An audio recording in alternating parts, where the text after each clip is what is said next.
In this video, we're going to be doing an oil change for this 2002 Toyota Corolla. We've done a few things. We have the car up already because we were doing the brakes.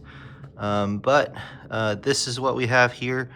We have 4 bottles of 5W30 because this car, the 4-cylinder 2002 Corolla, as well as the 98, 99, 2000, 2001 to 2002, they all take 3.9 quarts of oil.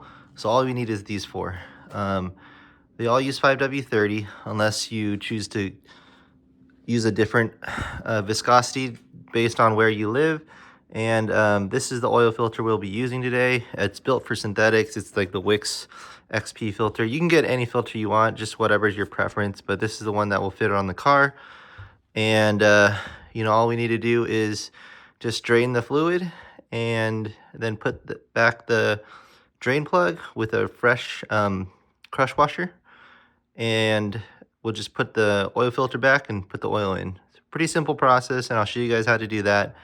First, you need to get up the car, and I have another video on jacking up the Toyota Corolla. So check that out, and let's get started. All right, in terms of the standard oil change, these are the tools I always use just to make life easier. I have this very big drip pan. Oil comes in here, and then I'm able to pour it out through this nozzle later so that I can bring it to the parts store so they can donate the oil. And then I also have a funnel to pour oil in, and there's this kind of galvanized metal steel pan at the bottom just for excess oil that comes out. It's just kind of nice that it's there so I don't have to worry about it. So let's go ahead and get underneath the Corolla and start draining oil. So all I'm doing now is sliding the pan right underneath the oil pan, getting it ready. And it's pretty much as simple as taking out the drain plug. So this is the drain pan. It's a little greasy. I'm not sure why, but let's drain the oil first. And we're just going to take off the drain plug here.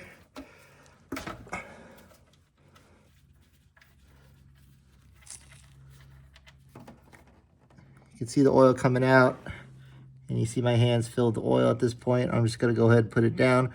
We're just going to let this fill up all the way, and then right over here, as you can see, that's the oil filter. We're going to take that out after we drain the oil, and we're going to have to put a pan underneath it too. So we have our oil filter right there, and we're going to use this oil filter adapter. It's going to hook onto it. You can see it here. I'm going to start by loosening it. And before I take it out completely, I'm going to actually get the pan right underneath it. That way it can catch some oil. You can see it's starting to come out already. Got some oil on the tools. That's perfectly fine.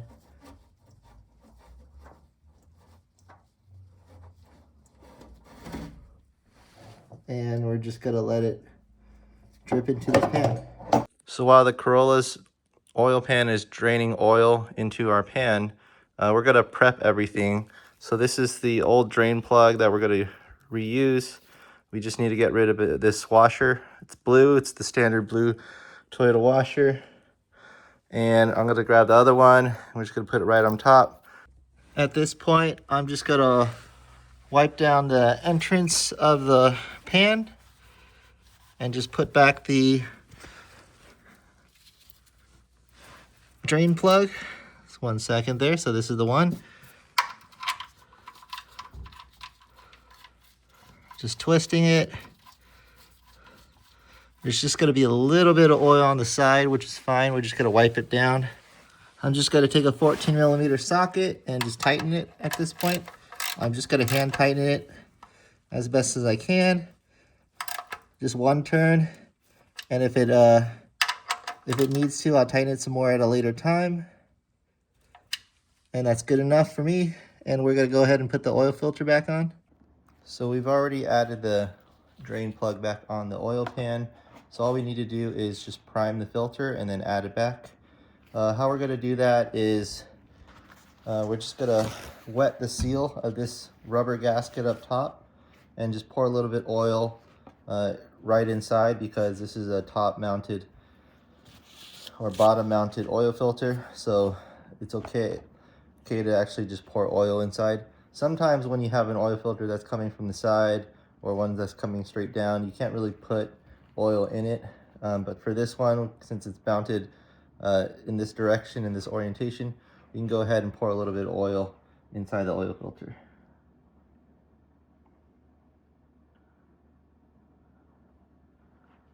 So now that we have the oil poured in just a little bit, we're gonna just wet the seal. So there's a little bit of oil on the side here. We just take a little paper towel and just rub it against the rubber seal here, just so it's not dry when it comes in contact with the metal surface, and it just kind of forms this nice seal on top. So let's go ahead and get to the car and we'll install this. And what we're gonna do is just wipe around, just make sure everything's dry here, that we can just kind of put it back into place and just spin it up top. And I'm just gonna hand tighten it, and that's all you need. You don't really need to screw it back with an oil filter wrench or anything like that. Hand tighten with just a few turns with your one hand should just be enough to get it in place. So at this point, we're ready to fill up the oil. All we need to do is just take off the oil cap, which is here. And we're gonna just take this funnel and just put it in the outlet or an inlet. And we just pour oil at this point.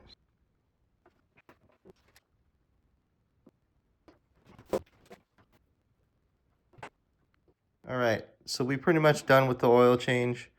We've poured 3.9 quarts to 4 quarts in the oil inlet. So we just need to cap it off. The only other thing we need to do is just check the oil level, just to make sure everything was good. We pretty much changed the crush washer, drained the oil, and put the drain plug back on with the new crush washer. Then we added a new oil filter. So when you need to check it, you're going to pull this yellow lever here that says engine oil, and it's usually located in the center of the engine. And you're going to wipe it down first. You don't need to look at it yet. And what you're looking for is these two notches. This is full at 4 quarts, and then this is the last notch, is usually about 1 quart, and so that's the minimum notch there. So you flip it over, usually you see these holes, and that's what you're looking for. So once you put it in, and then you take it back out, you'll be able to see the oil level. And if you could see, there's a little bit of that kind of brownish, yellowish oil. And you could see that it's just a tad bit above that first notch or that second notch there. So you know it's like completely full. If you start your engine and you check the oil lever, it's not going to be the accurate, because there's oil all over the engine from the internals, and it needs to kind of seep back down. So you usually want to test this in like resting position after a few minutes to a half an hour. You can check it, or right after your oil change. But we're pretty much done. Thanks for watching this series on maintaining the car, spark plug change, a lot of things with the engine air filter, from the map sensor to the throttle body cleaning. This is just the last step of the engine maintenance, just doing a little oil change. Pretty simple procedure.